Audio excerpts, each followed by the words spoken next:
Pagpapasalamat. Ito ay isang malalim na emosyon na lumalagpas sa mga hangganan ng kultura, pinayayaman ang buhay sa pamamagitan ng likas nitong positibidad.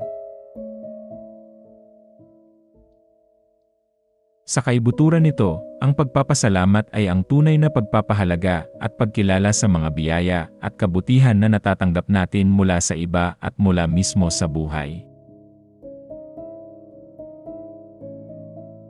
Hindi lang ito sa pagsasabi ng isalamat, ito ay isang saloobin, isang paraan ng pag-unawa sa mundo, at isang susi sa pagbubukas ng kaligayahan.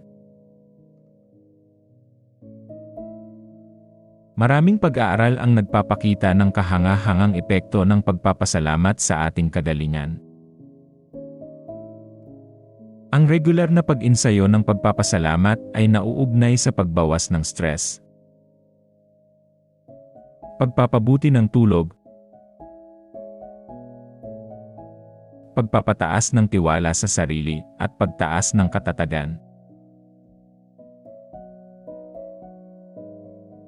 Ito ay nagtataguyod ng positibong kaisipan na nagpapahintulot sa atin na magtuon sa kung anong mayroon tayo kaysa sa kung anong kulang, na nagdudulot ng mas malaking kasiyahan at kabuuang kasiyahan sa buhay. Ang pagpapasalamat ay hindi lamang para sa ating sarili, ito ay kumakalat sa iba, nagpapalakas ng mga relasyon at nagpapalaganap ng optimismo sa mga nakakasaksi nito. Ang makapagbabagong kapangyarihan ng pagpapasalamat ay nagniningning kapag ang kalungkutan ay bumabalot sa ating isipan. Ito ay nagsisilbing gabay ng pag-asa, binabago ang ating focus mula sa kawalan ng pag-asa patungo sa pagpapahalaga, at mula sa kalungkutan, patungo sa kaligayahan. Kahit sa gitna ng kadiliman, ang pagpapasalamat ay tumutulong sa atin na makita ang magagandang bagay.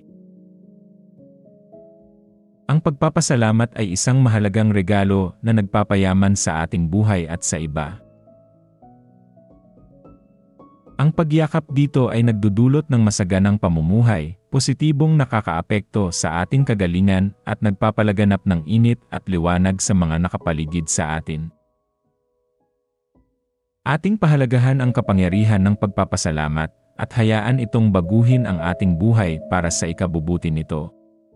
Salamat sa panonood. Huwag kalimutang mag-like, mag-share, at mag-subscribe para sa higit pang mga motivational videos.